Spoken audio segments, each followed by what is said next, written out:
Salut à tous, ravi de retrouver sur Direct Course, direction Le Béarn et plus précisément l'hippodrome de Pau pour le quintet de ce mardi 4 janvier. Le prix Pierre Estremeret, course handicap réservé à des chevaux de 6 ans et au-dessus.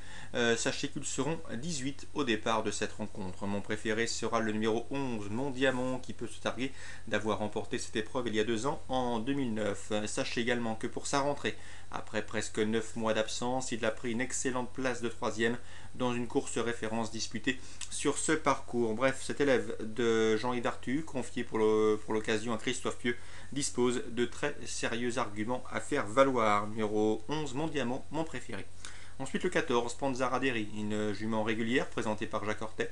Elle a également l'avantage de bien connaître et de bien réussir sur ce tracé, sur cet anneau palois. Bref, confiée au prometteur Mathieu Pitard, elle dispose également d'une belle carte à jouer. On retiendra également le numéro 10, Indie Gold, un cheval qui a été longtemps tenu écarté de la compétition, presque 2 ans d'absence. Il a désormais 4 courses dans les jambes et a retrouvé, semble-t-il, ses meilleures sensations en atteste sa récente victoire en steeple sur l'hippodrome de Bordeaux. Attention à lui, un cheval qui est aussi performant en haie comme en steeple.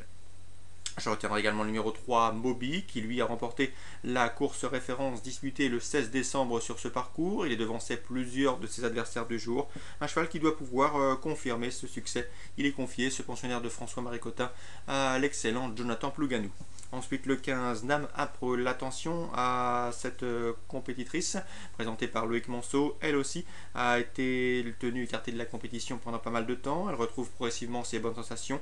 Sa 4e place dernièrement est bonne. Derrière les Moby ou encore Panzaraderi qu'elle retrouve ici. Une bonne chance pour les places et ce à belle cote.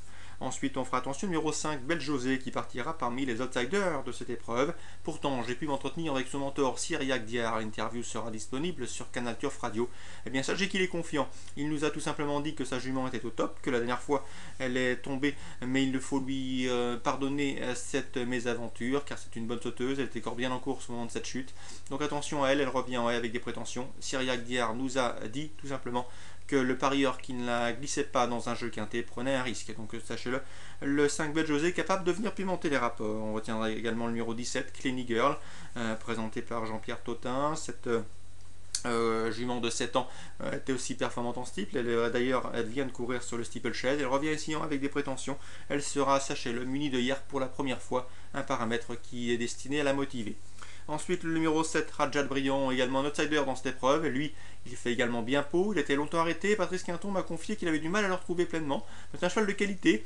Comme je vous le disais, il fait bien Pau. Et même s'il a besoin surtout de rassurer son entraîneur, il ne faudrait pas être surpris de le voir intégrer et à belle cote la combinaison gagnante de ce quintet. C'est le numéro 7, Rajat Briand, pour une cote spéculative. Résumé chiffré pour ce quintet, je vous conseille le 11, Mon Diamant, devant le 14, Panzaraderi, le 10, Indie Gold, le 3, Moby, le 15, Nam Apre, le 5, Belle José, le 17, Clenny Girl ou encore le numéro 7, Rajat Briand. Toujours pour cette réunion 1 sur l'hippodrome palois, réunion à Pau. La 3e course, nous avons la présence de Siena Serenade, le 303, présenté par Cyriac Diard. Il est confiant. C'est une course réservée uniquement aux juments.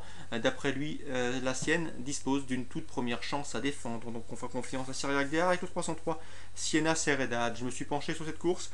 Je lui poserai en priorité le 302, Formerly, un cheval qui fait son retour en steeple avec des prétentions. Il est présenté par Guy Chorel. C'est également une belle chance. Le 301, Sacré Tiépi, pensionnaire d'Emmanuel Clayeux. Sachez que ces 2 dernières tentatives sont assez convaincantes.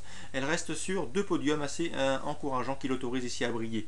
Attention également au 312, c'est Star Lady, présentée par Marc Nicolo. Elle reste sur des bonnes performances en haie. Elle débute ici en steeplechase avec d'ambitieux des légitimes prétentions.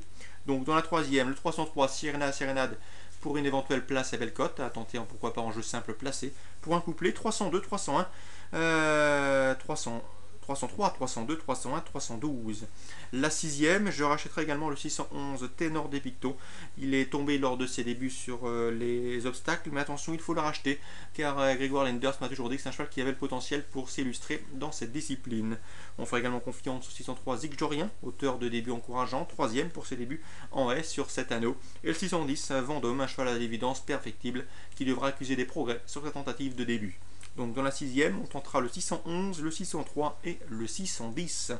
Vincennes, Réunion 2, deux coups de cœur à vous transmettre.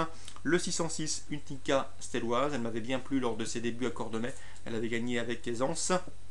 Et pour ses débuts sur l'hippodrome de Paris-Vincennes, elle a pris une excellente place de deuxième. C'est une fille d'OJP Vinoir qu'entraînait déjà son mentor actuel, c'est Jacques Bruno. Donc attention, je la pense capable d'ouvrir son palmarès à Vincennes, elle qui a déjà gagné à Cordemais en débutant. D'autant que sa principale rivale, le 603 Urawa Tirco, est compliquée, certes. Elle vaut un lot comme celui-ci, ça c'est une évidence, mais elle demeure très compliquée. Elle reste d'ailleurs sur une série de disqualifications dans la phase initiale. Donc 606 Utica Stelloise, sa plus dangereuse rivale, si elle est sage, le 603 Urawa Turgo. 807 Quid de la Muette, on n'invente pas grand chose, c'est un cheval extrêmement régulier qui collectionne les podiums. Une nouvelle fois, il devrait pouvoir jouer un premier rôle dans cette épreuve. C'est un cheval qui est assez pratique, assez maniable, et face à une opposition comme celle-ci, il doit pouvoir s'imposer. C'est le 807 Quid de la Meute, un cheval sur lequel on peut compter, il répète toutes ses courses. Donc voilà pour les informations de ce mardi 4 janvier, je vous souhaite de très bons jeux à tous, je vous donne rendez-vous demain pour une nouvelle émission.